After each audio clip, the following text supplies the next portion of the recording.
I tell you what, people think of New York and I think of the city, but when I think of New York, I think of what we're seeing right here.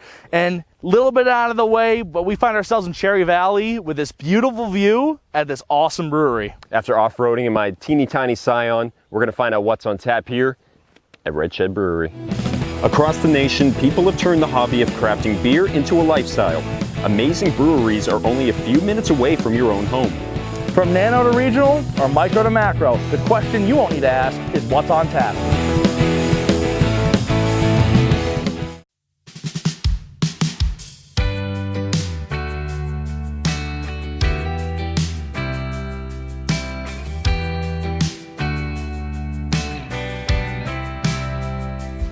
Back in 2015, the original Red Shed Brewery opened their doors right here in Cherry Valley.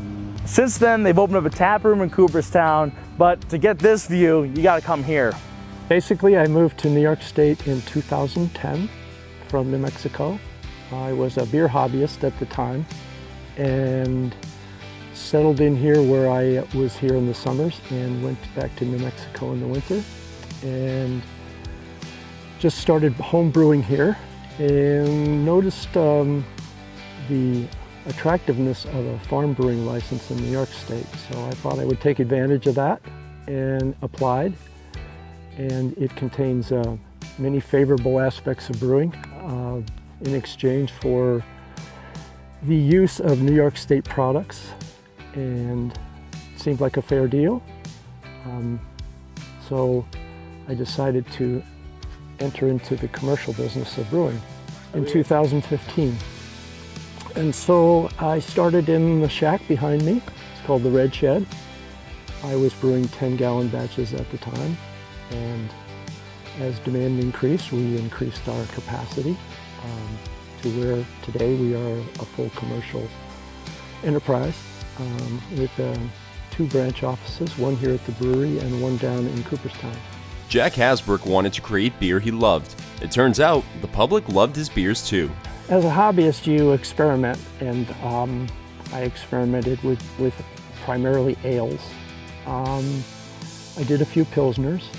I developed a recipe for a blonde ale, a red ale, a porter, and a stout. Those beers I perfected over years of experimentation and got the taste where I wanted it. Today, those beers are the primary beers that we serve in the summer. I like the beers we serve, and evidently the public likes them too.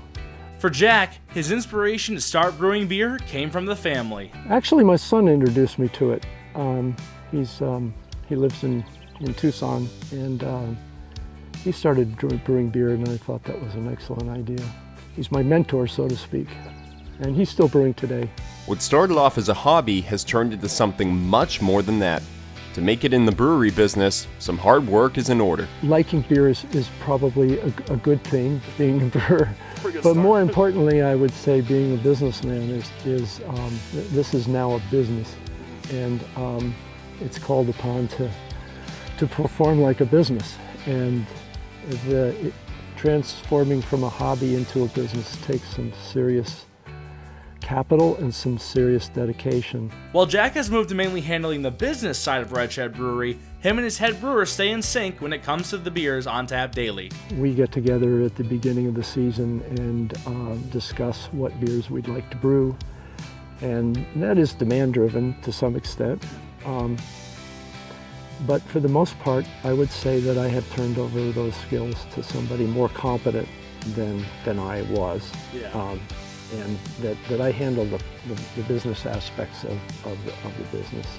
At the end of the day, Red Shed Brewery puts together something special that people can really enjoy. Our mantra was to provide an environment to the public which served beer, served good food, and played music.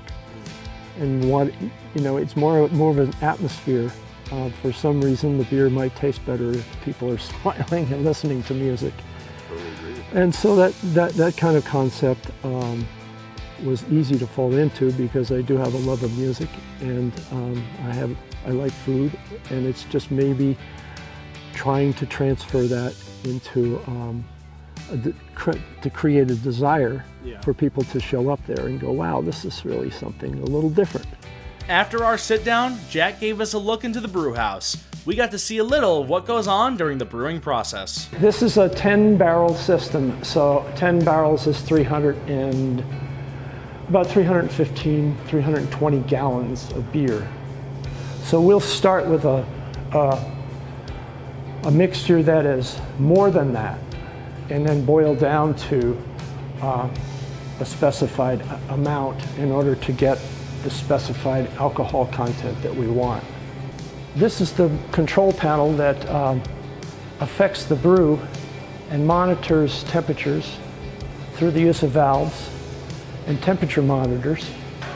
So these three vessels are represented here, and so we can transfer liquids and hold temperatures through the control board. So for example, this will hold the temperature of approximately 152 degrees. If it detects that the degrees are going down, it'll open a valve and heat up to 152 and then shut off. So it's pretty handy to be able to control temperatures, exact temperatures, because it's more of a science than anything else. Do you know what's in here right now? What yes, you're making? That's Otsego. That's Otsego Golden Ale. It's been in there this is its second day. So this will erupt and continue until probably 4 days. The yeast will have converted most of the available sugar in the wort. Total time here. Well, to be tasting this beer. From when the grains first go in to when you're tasting it, most likely 2.5 to 3 weeks. As Jack started preparing our flights, we decided to grab a bite to eat. Both Red Shed locations have some amazing food that pair perfectly with their beers. So Cam and I are across each other, so we got two different camera angles here, but we are eating Jack's barbecue sandwich. This has got some grilled chicken on it, onion rings, barbecue sauce. I mean, you name it, this thing is loaded. Excited to get into this. Yeah, I mean, we have all the fries in the world here, all the ketchup. Not bad for 12 bucks incredible. either. No, this is a deal. I mean, look at these fries. Yeah. This is a ton of fries. Let's dig into this sandwich. Get it.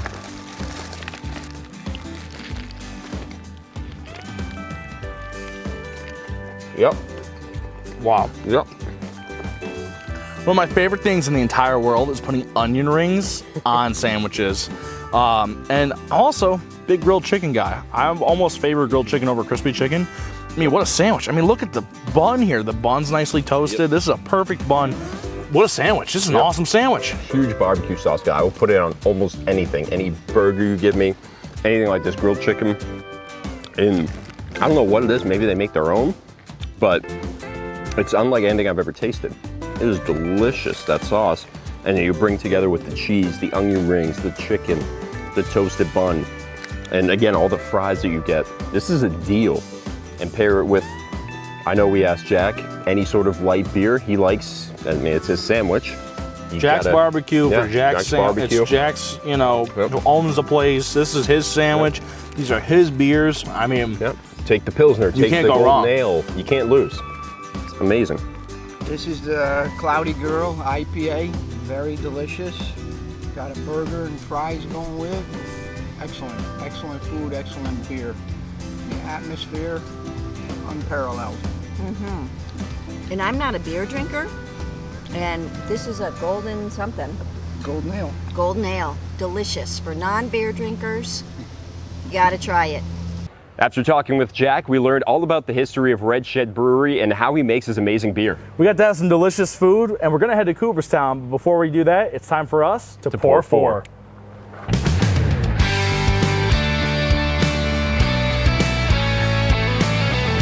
So we heard a lot about it. We'll go one by one here. You let us know where you want to start, and we'll go from there. Oh, okay.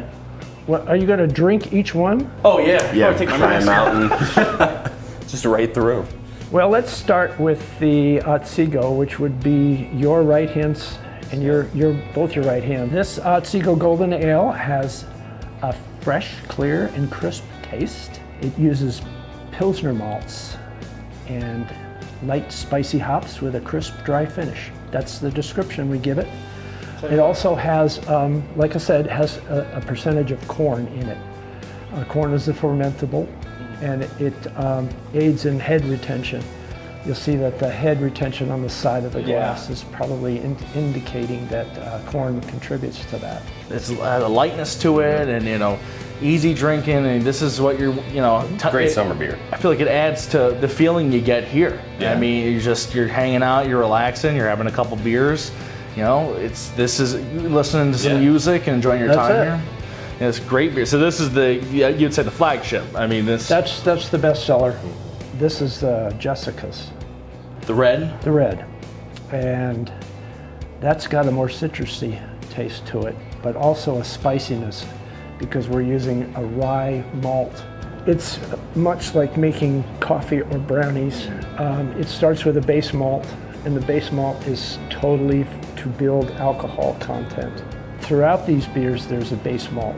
And it comprises 80% of the grain. So what sets up the variety is the specialty malts that you use on top of the base malts. So this one is a red, and there's a red caramel malt that gives it its distinct color, and to some extent its taste. But the rye comes into play as well, and rye is a peppery taste. One thing I always get from red ales is that it does finish smooth. It has a nice smooth finish to it. But I almost can, you said it has those spicy hops again. You can almost feel it on your tongue. Like a little zip. It's not spice. Yeah. It's something that It's definitely what differentiates it from it's triggering others. something on the palate there. Yeah. Let's go to the Pilsner. This is our first lager. Notes of honey, nutty biscuit, a pinch of black pepper. This brilliantly bright Pilsner features modest bitterness and a malt-forward flavor profile. When we ferment this, we lower the temperature down considerably, and then take this beer and continue lowering it and lowering it and lowering it for 3 months.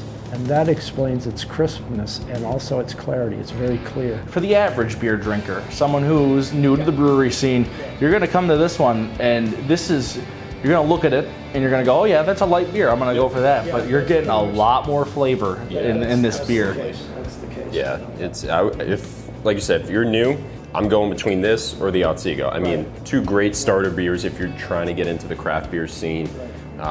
Super smooth, delicious flavor. Yep. Big fan, again, like a day like today.